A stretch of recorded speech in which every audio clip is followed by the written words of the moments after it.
Good evening, ladies and gentlemen. We are back with another banger this Wednesday evening, and we are here for part two of NBA iconic performance and so much more. But before we get to that, I know you used to seeing a normal face coming from South Bend, Bended Air, but we coming right in our own backyard today from the 614, and I'm here with one of the legends, one of the greats around town. He's known as the encyclopedia, the walking just book of knowledge, as I would say. It's so many names. We call him Jam, so many more. But it is great to have you this evening. And I bring you, ladies and gentlemen, Jimmy Jam, the walking encyclopedia. How are you doing this evening? It's great to have you as well. Oh, I'm doing very, very well, JoJo. And let everybody know that reading is fundamental. Yes, sir. Yes, sir. I totally agree. Totally agree. And we are here. We saying good evening to everyone tuning in, and we appreciate you joining us. Papa Whitmore is always in the building.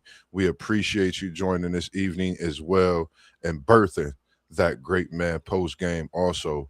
And before we get into things, having to my right, I don't know how you are watching this evening, but having this man Jam on here and some of the things that we've talked about in this series. It started with what's good, and then we're coming right back to what's good. But we started with part one last week, and we coming with part two this week. And we had the What If series, the Women's Wednesday series throughout that Women's Month, and Jam had a few of his what ifs that he wanted to bring. So I definitely want to get your what ifs out there. And again, say good evening to everyone that's tuning in.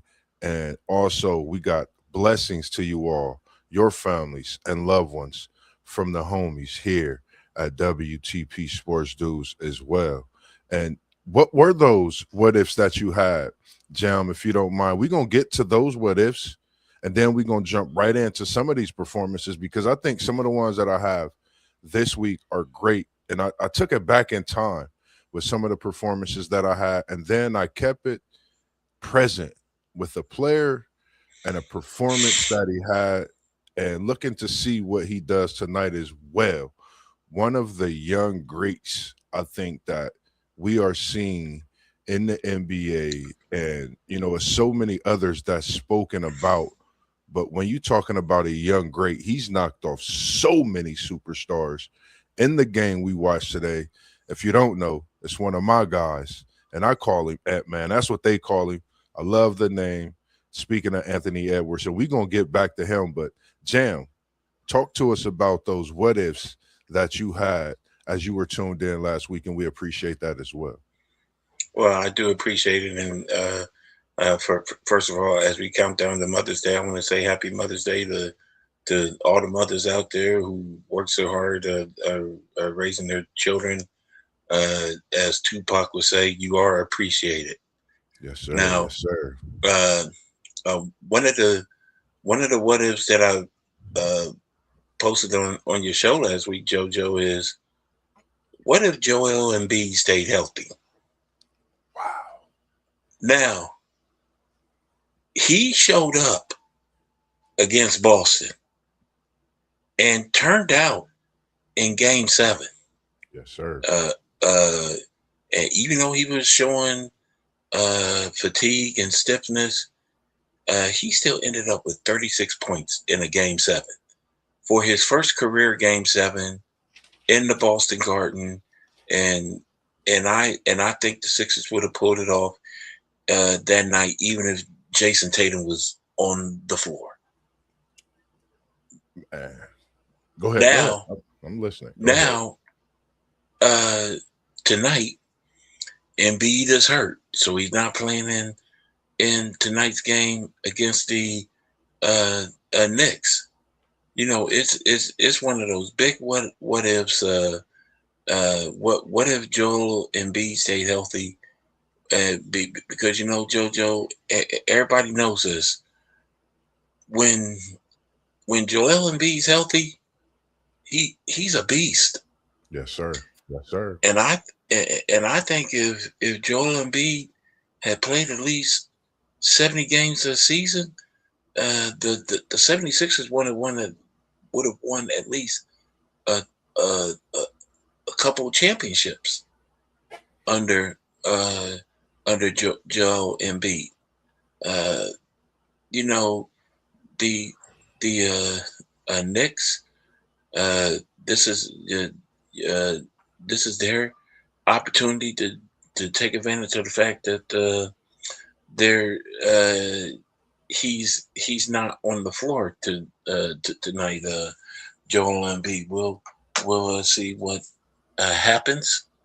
Uh, but I had to put that out there, and one of the biggest what ifs. Nah, you hit right on point with that what if, because we had WTP Sports News, as you see. It seemed like this hand in hand went with the question at hand. You talk about what if, we talk about iconic performances, and we hear, it's game 2 tonight in the Garden, Philly at New York, and there's no Joel Embiid. So that what if, you talk about NBA iconic performance, and that brings us here to talk about Embiid. Let's do it. For me, I feel like, as post game said, better than Jokic, in my opinion. I feel the same way. I felt the same way due to the injuries that he had. Now, when you talking about an iconic performance, something that hasn't even really been talked about much, they were down 3-1, Jam, and Yeah, Embiid put on his backpack. He got his briefcase. He got that Louis bag, that Louis luggage, and put yeah, it all on him, and he was out there doing what he do. Now, I don't think people is giving him enough recognition due to the fact of what he did. That's a city of brotherly love. He put them brothers on his back.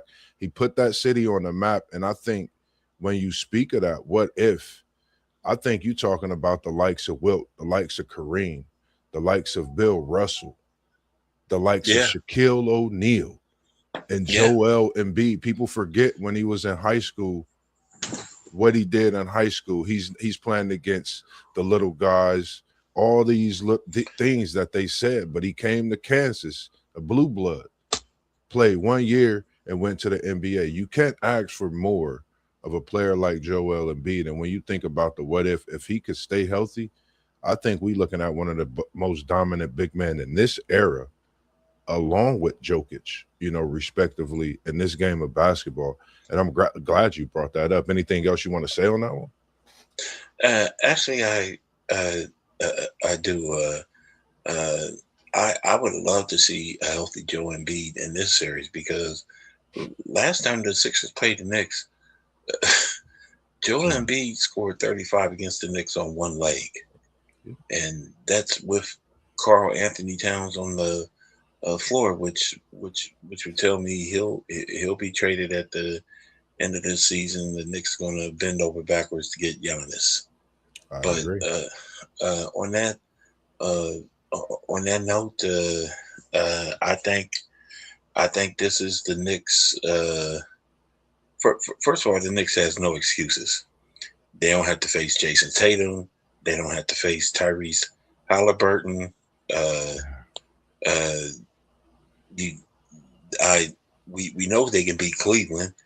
Uh, whether or not they can beat the Pistons, who actually had their number this regular season, you know that remains to be seen.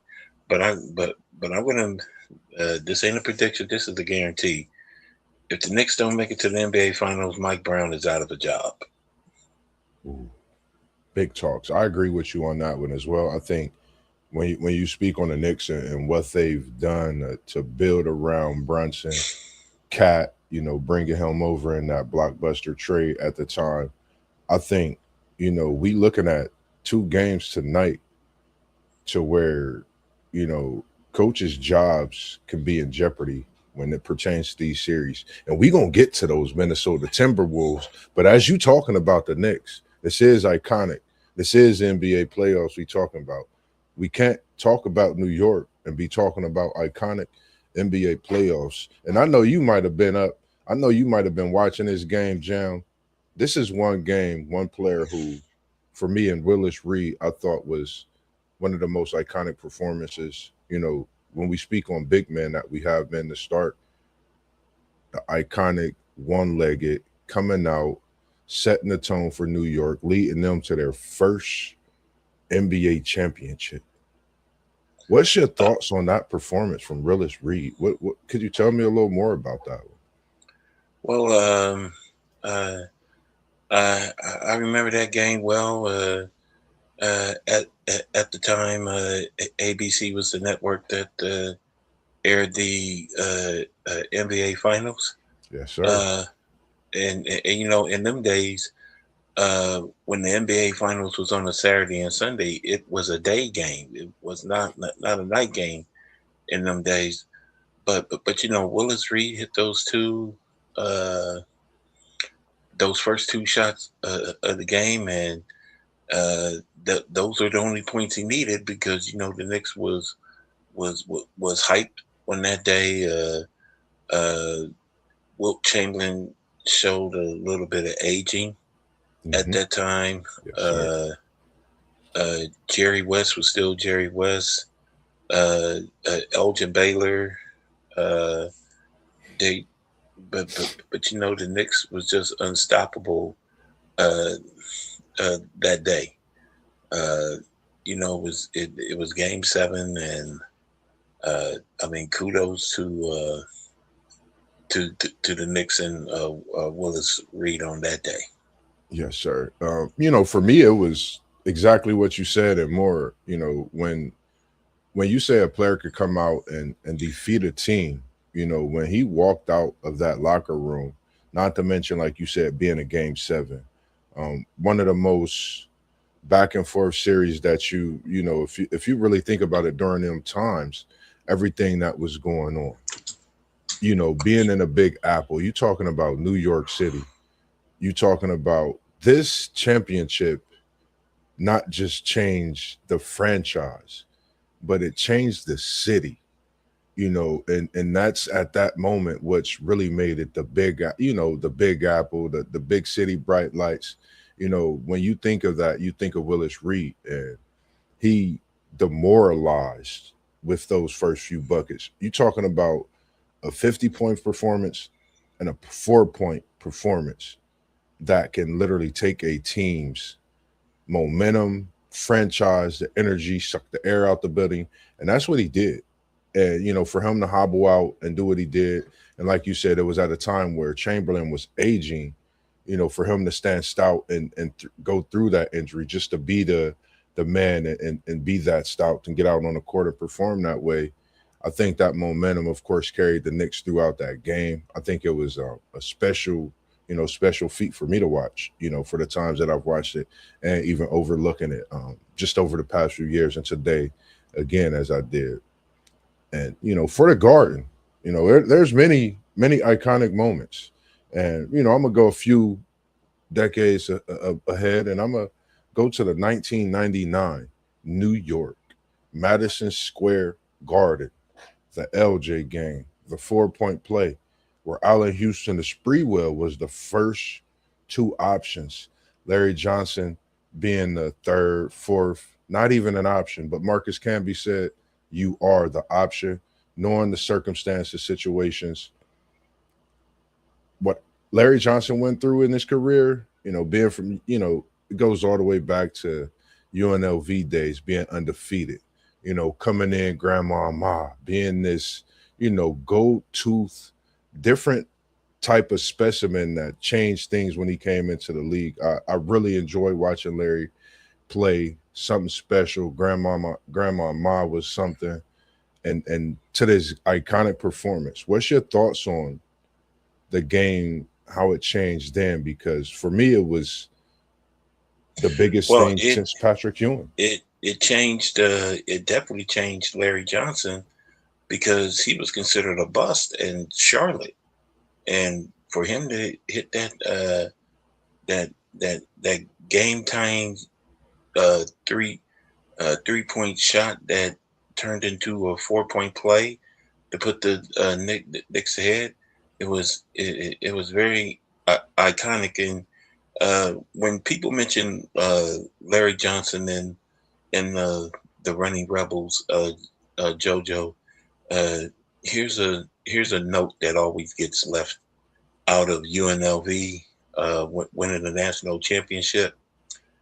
UNLV is the only school in NCAA history ever to put up 100 points in the NCAA championship game. Mm. When they scored 103 over Duke, they won in 1990, 103 to 73. Yep. Uh, so Watching the highlights of that game was insane. To yeah, see, that type of team going against a Coach K, running up and down the floor. You seeing the Duke, you used to seeing the Duke team do the things yeah. that was getting done to them.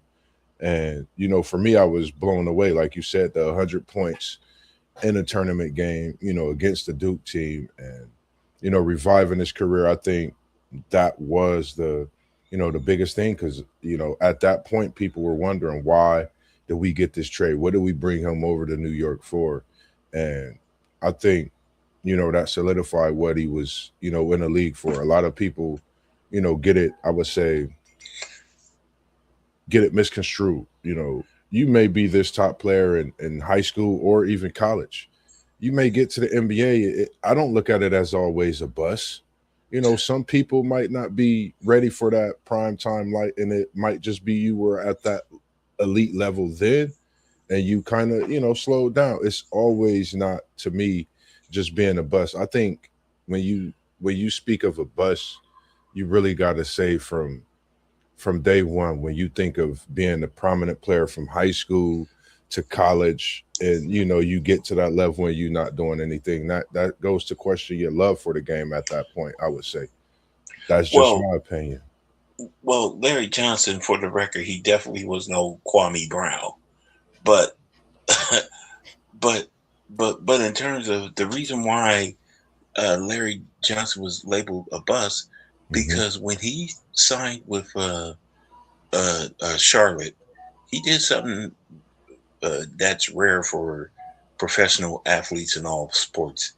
He signed a 10-year deal with Charlotte. Yeah, If you sign a 10-year deal and you don't play all 10 seasons with that team, that is considered a bust. yeah, Not unless you get an NBA a championship, and uh, even in his uh, Charlotte, they they they were a good team with him and Lonzo Mourning and uh, Muggsy Bogues, but I wouldn't consider them a great team, considering that they was always getting swept by Jordan. Uh, uh, you know, the Hornets and Knicks getting into fist fights and yeah. all that type of stuff. I feel that they didn't play a a lot of smart basketball. And as good of a player Muggsy Bugs was, he was no a match to Jordan by any means. Jordan embarrassed him, uh, and speaking of Jordan, he beats Willis Reed, I think, in what you call the iconic overcome something. Because in Game 6 of the Utah Jazz, he had a temperature of over 100. Yeah, He had the flu and still win the game winning shot. So, but but getting back to to Grandmama and all that, Larry Johnson, he was a decent player, and yes, mhm, uh he took advantage. Uh, I think the Knicks really mhm. could have beat the Spurs if Patrick Ewing was on the floor, which led to my other what if Wednesday last week. What if both Patrick Ewing and Bernard King was healthy at the same time. Because when in the 2 years they were teammates, they never played together on the court. In the 1985-86 season, Ewing's rookie season, he dealt with injuries, and Bernard King actually missed the rest of the season, missed the whole season. And then Ewing's second season, he got hurt again. But by the time Ewing got hurt again, we finally saw Bernard King on the floor one last time in a Knicks uniform before being traded to the then Washington Bullets. Yep. And when you speak on that, in the 80s, because if you think about that, at that time, Magic and Kareem became the 1-2 punch, that big man punch. We was not blessed to see a King to Ewing, Patrick to Bernard, Bernard to Patrick. I mean, it's so many combinations you could put together. You talking about a Shaq and Kobe, rest in peace type. You think of these type of things when you think of Bernard King and you think of Patrick Ewing, two players that had changed that franchise and when they came in and what they were brought in to do, but just we wasn't able to see the greatness together on the floor at the same time. People just, don't understand what and how far the game of basketball has come, when you talk about the likes of a Ewing and Bernard King. If you don't know who they are, trust me, go watch the footage. Talking about two specimens and that work great in their craft. Patrick Ewing, a big man, I think people forget about, who played at Georgetown with Mutombo, Morney. You talking about Thompson, legendary coach. When they went to get that kid from when he was in high school in another country. All these different things people don't know to you. Mutombo, I mean, but the history, even when they went to get Ewing as well, seeing him and what he brought to, Georgetown and coming to New York. So it's just so many different things that I think people fail to realize until you go do, a little bit of knowledge and maybe look at a few games so that you can see the difference in how it was played then, how it's played now, and the effect that they could have in even today's game. Anything else on Bernard and Ewing? Actually, yeah. But man, you want to talk about the biggest what ifs? I felt if both Bernard and Ewing was healthy, they would Gotta have wear a shade. they would have defeated both the Bulls and the Pistons. Mm-hmm. Back in the back in the 1980s. Mm-hmm. I mean, we, but again, it's sad that injuries can always hurt a person's career, and like for instance, in 1999, Mm-hmm. when Sprewell and Larry Johnson took the Knicks to the finals, Ewing didn't play in the finals against the Spurs, so because he was hurt. We both know that a healthy Patrick Ewing would have definitely gave David Robinson and Tim Duncan pure hell. Agree. Now, for me, when, just thinking about some of the performance I thought about today, I had a couple with Philly, questions when it came to Joel Embiid. I threw Larry Johnson out there, and I'm glad those what ifs. So that was another reason that I slid, New York in with a couple of those. Now I'm gonna take you back to the bubble days, just a few years back, COVID bubble, whatever you call it.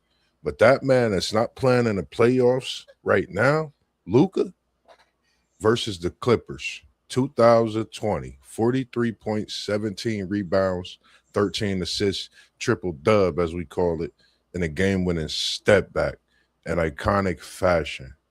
What's your thoughts on Luka Doncic in this blazing performance? 17 rebounds blew my mind, but some of those were coast to coast on part of that 43, even catching a rebound and dropping off an assist on the way to that 43. But the step back Bobby Jack for the winner was what got my attention and put him right at that 43 threshold for the evening. What's your thoughts on this and Luca himself? Well, Luka Doncic, he did pull up a great performance. Uh, but I wish he were doing this right now with my Lakers.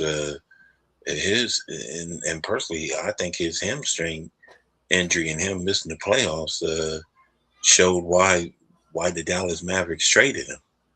Uh, uh, you, the NBA is impatient now. They want to win right now. If you're in your 20s and constantly being injured where you miss the playoffs, they going to get rid of you. Case in point, the Knicks they send what's his name to the Timberwolves. The Vincenzo? Huh? The Vincenzo? The Vince? The guy that played at Kentucky. He was with he started off with my Lakers, then traded to the Knicks. But he plays for the Timberwolves now. Anyway, he played with the Knicks, but when his injuries missed 2 straight playoffs, the Knicks traded him to the Timberwolves. Julius Randle. Oh, yes, Julius Randle. That's a but getting back to Luka, he had a great playoff performance, supporting cast. You want to talk about another what if? I mean, what if Kyrie had been able to? We're gonna stay on the iconic performance, Joe. I'm gonna say, I'm gonna say the what if for him. But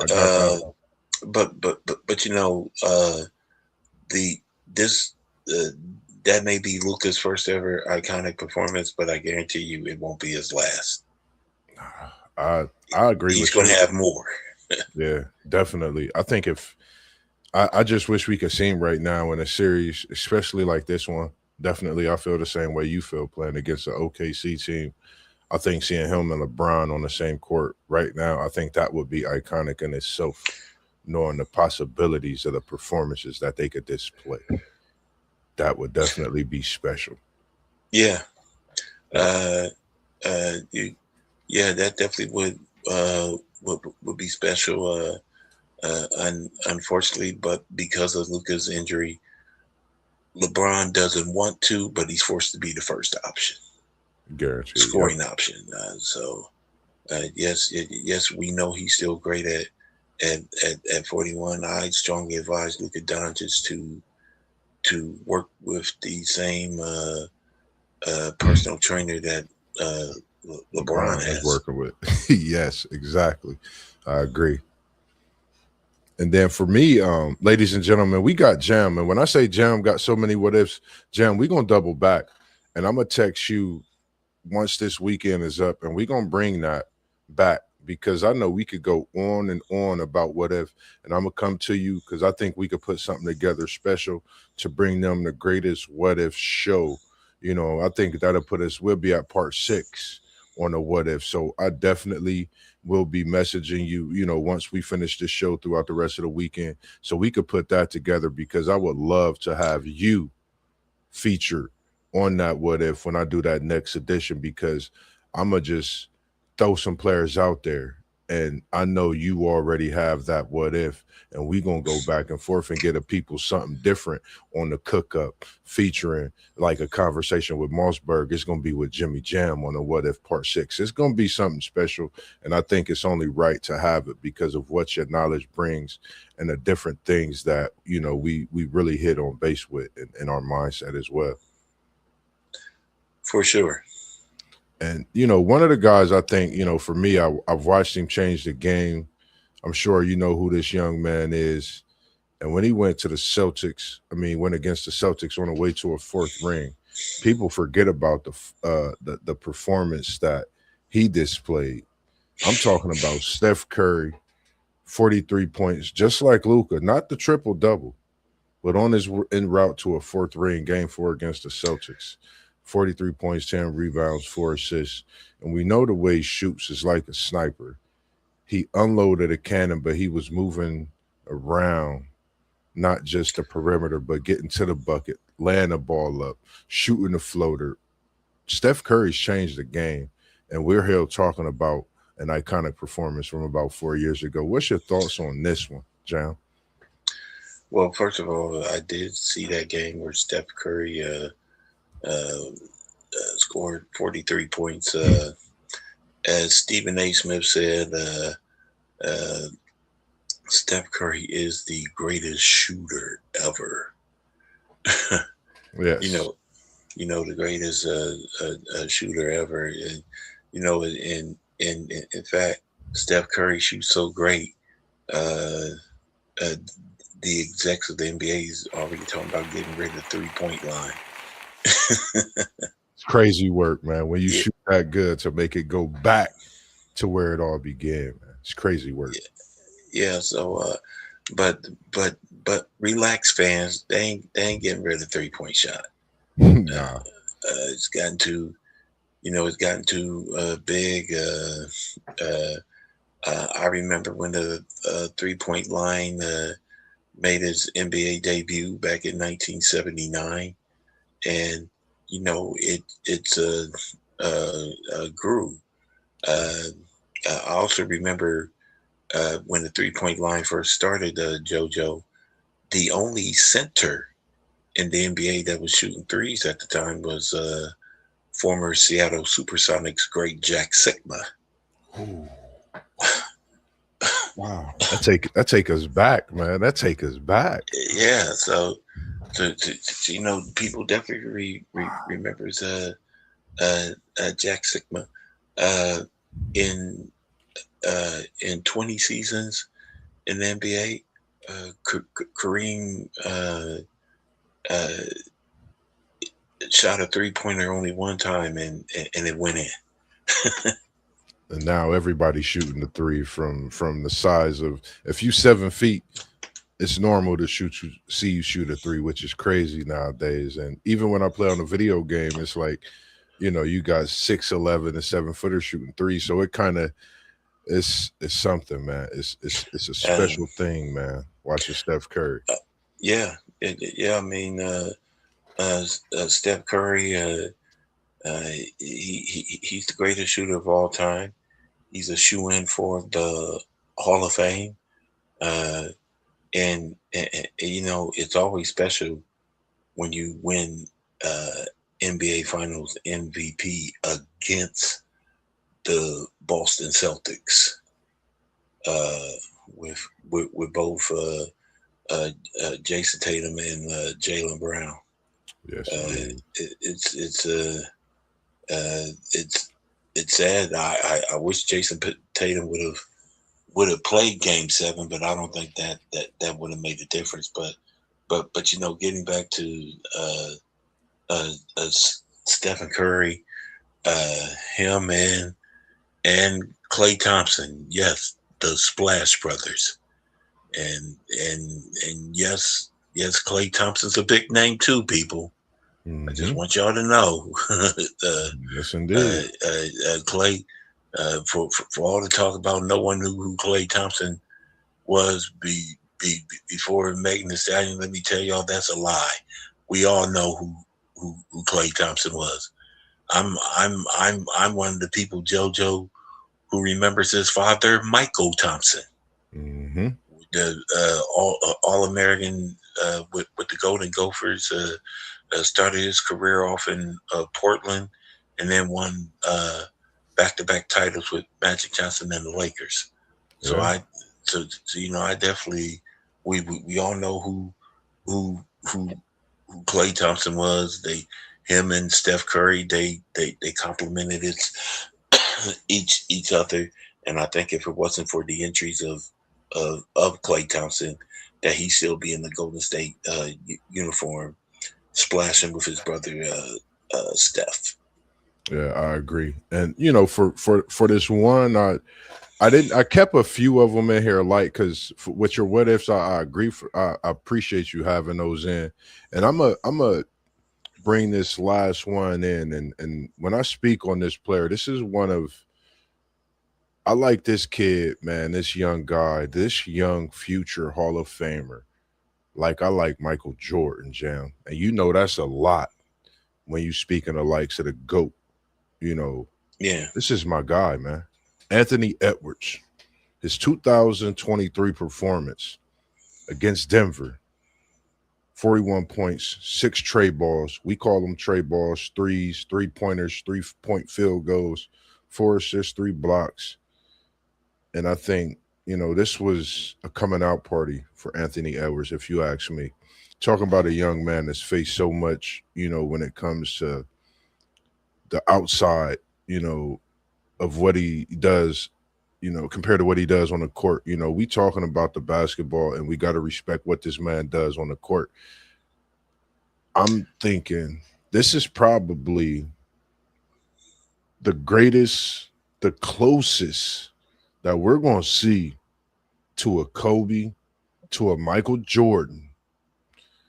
When you talking about having that killer instinct of wanting to get that game, wanting to win the game, going out there, putting it on the floor. I mean, I see shades of when Michael Jordan used to go to the bucket and dunk on bigs when I watch Anthony Edwards play his game. I love watching Ant-Man do what he do. What's your thoughts on Anthony Edwards, not in just this performance, but overall? And I'm going to come back with another question that WTP Sports Dudes have for us for this one as well when it comes to Anthony Edwards. yes. First of all, Anthony Edwards, his performance that night was iconic, and in fact, Anthony Edwards is such a great player that he's now the first Anthony Edwards to now be a bigger name than the other Anthony Edwards who we know him better from Revenge of the Nerds and ER. I mean, that's how that great Anthony Edwards is. I think he will bring a title to Minnesota. Now, here's what's interesting about the Timberwolves. If the Timberwolves make it to the NBA Finals, it will be a big benefit in the city of Columbus, Ohio, so to speak, JoJo. Ooh.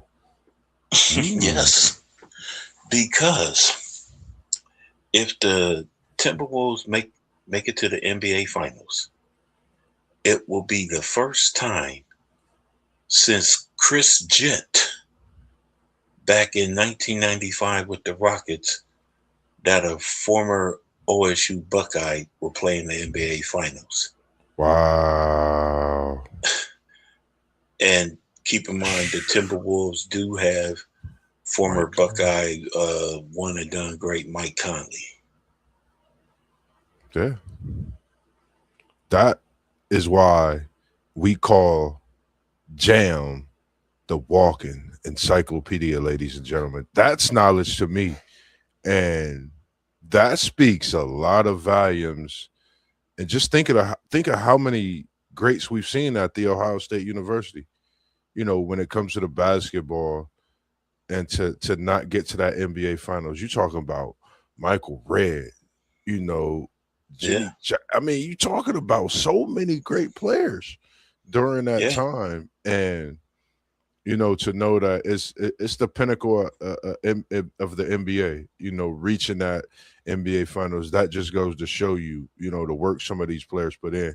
And as we speak on Anthony Edwards, you know, when you speak on a guy so young in his career, it's only right to mention Anthony Edwards' greatness.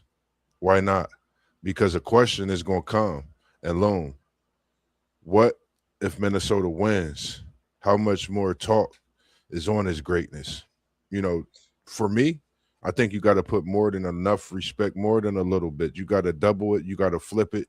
You got to hand him his flowers. You got to go sit in the press box and watch the playoff game in the Western Conference Finals if they get this. I mean, there's so many things that when you speak on Anthony Edwards and you talk about basketball, he's went Yeah. against Kevin Durant, Devin Booker, LeBron, and Luca. All of these big time names, you talk of GOAT status or at a higher pinnacle where they're at in their career. He's knocked them off. And I think this is the only thing that he needs to do right now. If he could take out San Antonio and win Benyama, I think this is big for his career and this catapults him to greatness even sooner. What's your thoughts? Well, well, not only will it be big on on Anthony Edwards, uh, and here's a key, a real key to any team winning a national championship to to or in this case win the NBA finals. Hmm. Uh, we know players, we know the superstars are going to step up, but the question is who can do the unusual? Yep. Like can Rudy Gobert average a double double? Man, if he can score 20 points and 20 rebounds, man, Minnesota has it on lock because we know what Yeah, Anthony Edwards is going to do. I Uh, agree. uh, the the other part about uh, uh, the Timberwolves, uh, you know, I just don't think they have an answer for Oklahoma City.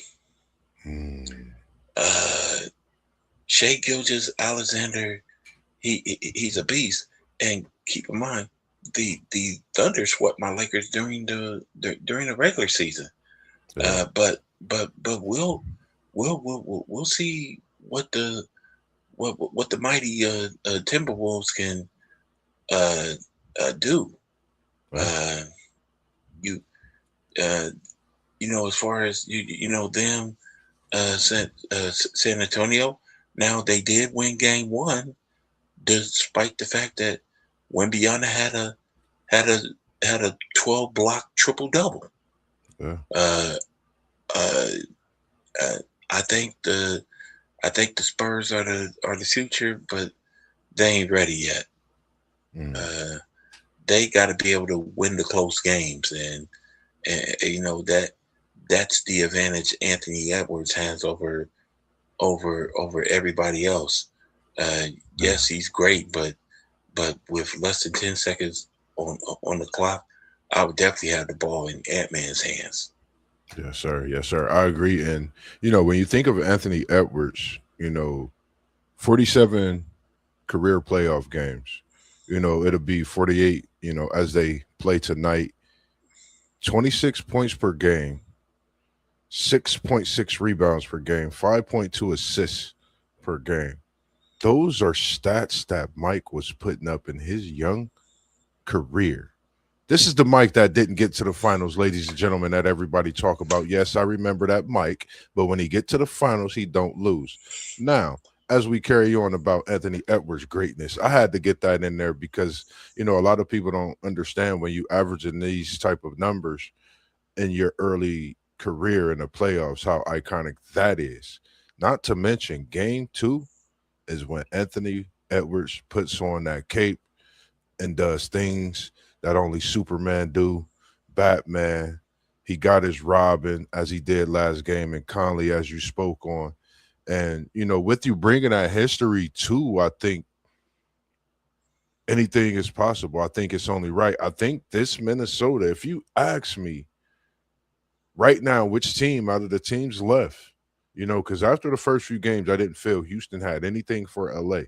But as I've been watching these playoffs, this is a scary Minnesota team.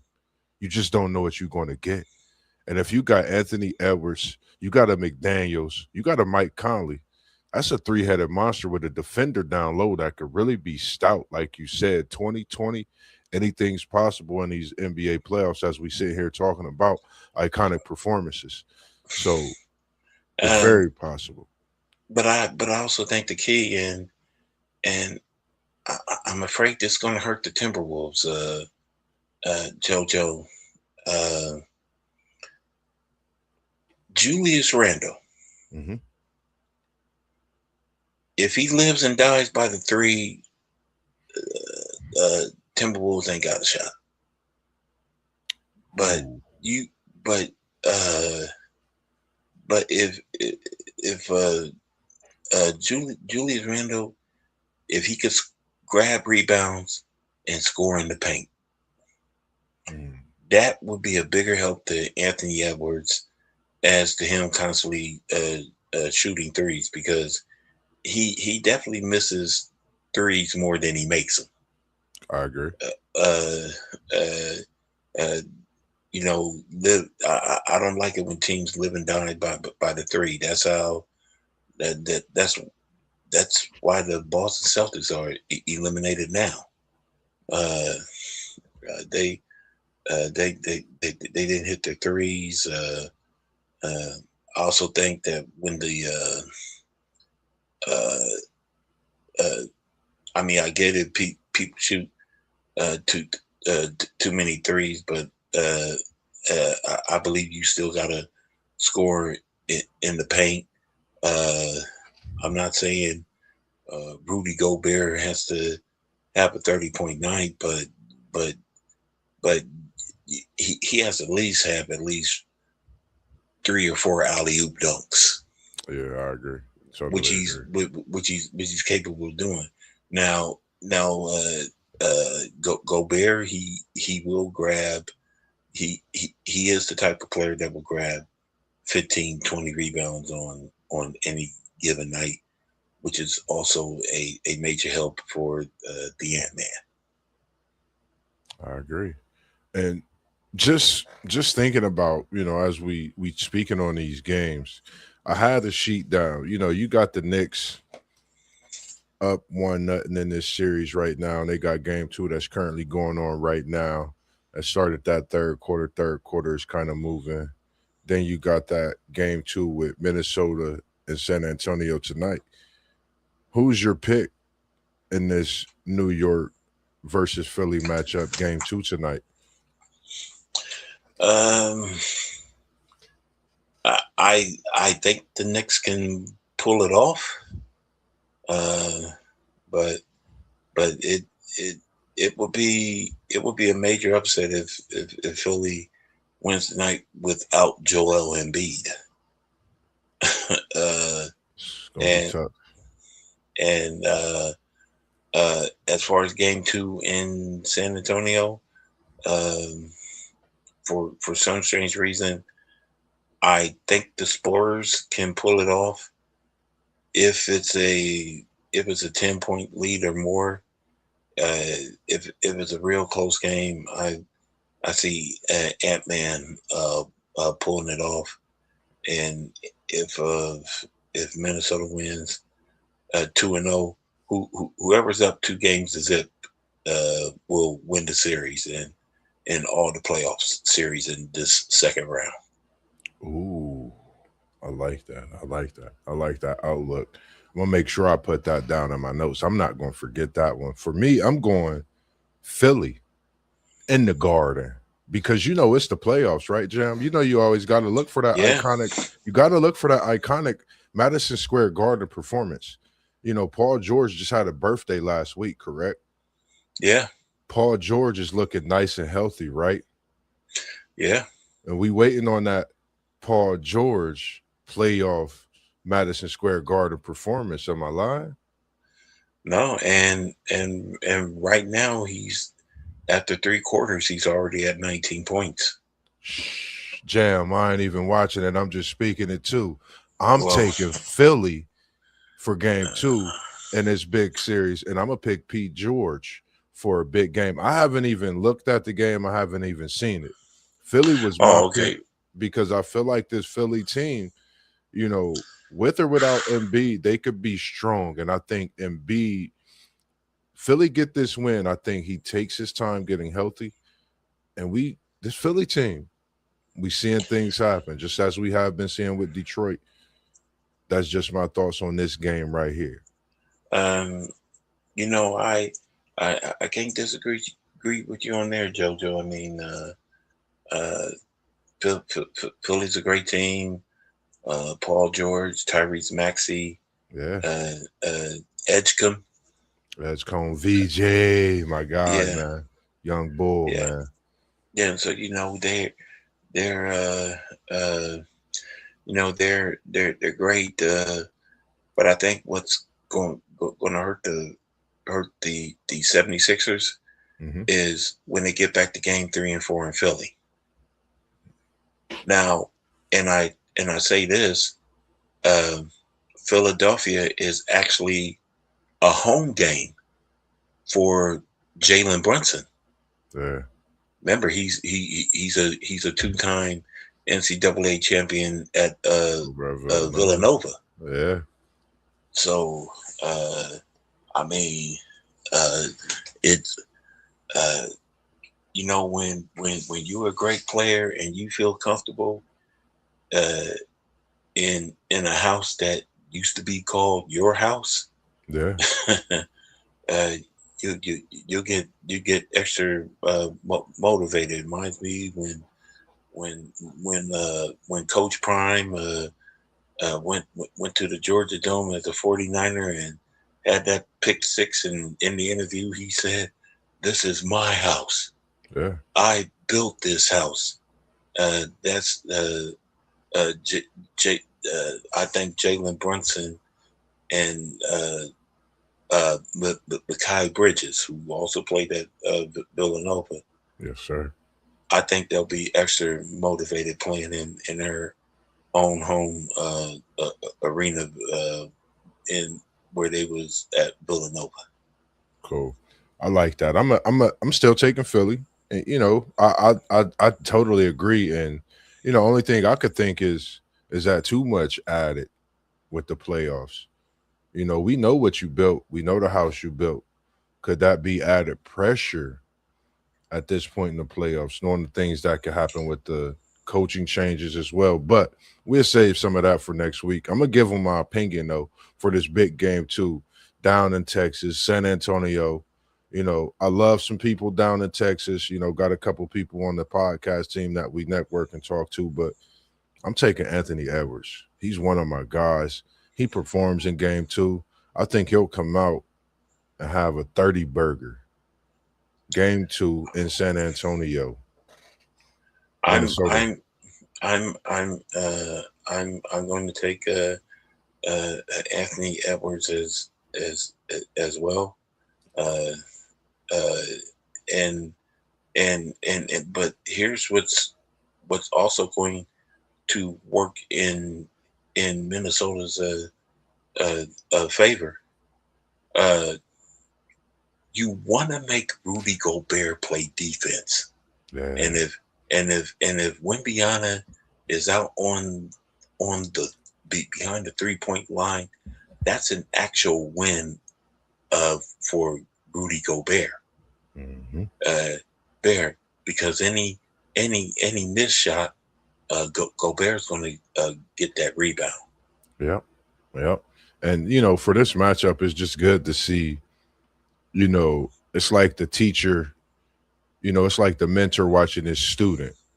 Play the game that they both love, And it kind of took me into some things of myself, like being out here and wanting to get back into it, playing and seeing if I come across a couple players that I taught the game to, which it's a few that I have, and I can't wait to see them and get back Yeah. out there on the court. As I'm letting some people know, if you tuned in, Mossberg will be back playing this summer. Man, don't go crazy and invite me to teams, but I'm definitely going to be back playing in the summer league. But outside of that, man, I just think that this Minnesota team is just as scary as any other team in the West.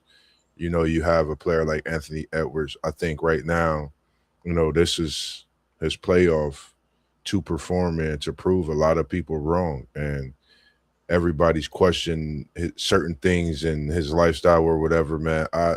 I'm not the person that get into that. People change, you grow. We don't know anybody's story until we sit down with them and have that type of conversation, have those stories, get that one-on-one. So me, man, I'm always going to be a fan. From here on out, man, I've been a fan from your Georgia days, from since I seen you your first dunk in high school, which was epic, iconic, which brings us to talk about your iconic status to this evening. And I hope you leave me with an iconic performance in another game too this evening down in Texas, going against those San Antonio Spurs. Anything you got to say, Jam, before we get out of here this evening for the people? And from me to you, man, I just greatly appreciate you being here this evening and joining me for another episode and bringing your what if thoughts in as well. Well, yeah, to my Lakers, can you win at least one game against the Oklahoma City Thunder? And if LeBron signs with the Lakers after becoming a free agent, please give Bronny more minutes. If you wanted the team to draft your own son to play with you, then he should play a good 25, 30 minutes if you think your son's that damn great. Yeah. I agree, man. I appreciate that, man. For me, man, just I know I told people I had the conversation with Mr. Von Zell coming, former champ on a boxing scene. But for me, I am working on getting that right interview as far as in the way I want to come at you with it, the angles. I don't want to bring you an interview that's not worth bringing you when it comes to the standards of what I'm bringing you, whether it's that the way I want to move in the camera and everything I'm doing. I just want to bring you the best interview that we can bring you when it comes to that, because I don't want to let him down in the iconic status, the legendary status that he has. And, seeing him every day that I've seen him, and I'm talking about Mr. Von Zell Johnson, is just, a great thing. We never know who we come across, in our daily life, man, but it's just a great thing when I see him. Go ahead. Von Zell Johnson, he is a great brother. We're me and him are tight. He even saw my national TV debut 10 years ago when I was on a daytime talk show. So yes, sir. Yes, sir. So I would love to be in the studio with you and Von Zell Johnson. Yes, sir. We gonna get that set up. I've been speaking to him throughout the week. Every week I speak to him to let him know I just want to make sure that I'm not letting him down. And when I bring him to the people, because for me that's something special. Growing up and watching what he do, and to see him still training some of the greatest fighters in the world is special. I remember when he asked me if I wanted to step in the ring and be a fighter. At the time I was so indulged in basketball, and that's something still that tickles me and my hairs jump on the back of my neck, because I think that I should still to this day have went and been a boxer, man. Growing up in the Windsor Terrace of what we do, I never stopped thinking about that when he asked me about that. But it's only so much more to come when it comes to that. I could ramble all day, but for me, man, from meet of the people, man. I greatly appreciate everyone that's tuned in this evening. Everyone that's been rocking with your boy Mossberg of Level Up Sports 10, man, from day one. We got some special things coming tomorrow. We got your man post game.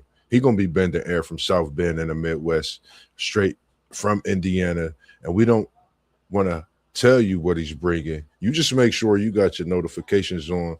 Make sure they ringing, so when that bell comes, it's gonna chime to your phone, your notifications, and you'll know what we talking about tomorrow evening. And I will be appearing for some special talks for him tomorrow evening as well, and to bring you something that you don't know, the people don't know. It's something special, something legendary, and it's just glad to have him a part of the team as we, come up into, this thing that I'll speak on tomorrow as well. But outside of that, man, me, myself personally, I just greatly appreciate, like I said, everybody that's been tuning in the beginning of what's to come from Mossberg here at Level Up Sports. And if it's you out there, if you're an athlete, if you're a parent that has an athlete, if you're watching this and if you're tuning in, you might be part of Who Dey Nation. You might be a part of Florida State Nation. Whatever nation you're a part of, holla at your boy Mossberg. We can get a conversation. We could talk about your team. We could bring you in for that interview as well. And as we got Jam in the building, we appreciate you this evening with all that great almanac, encyclopedia, the history, even indulge into those what if questions. And we're going to be bringing part 6 to you next month as well.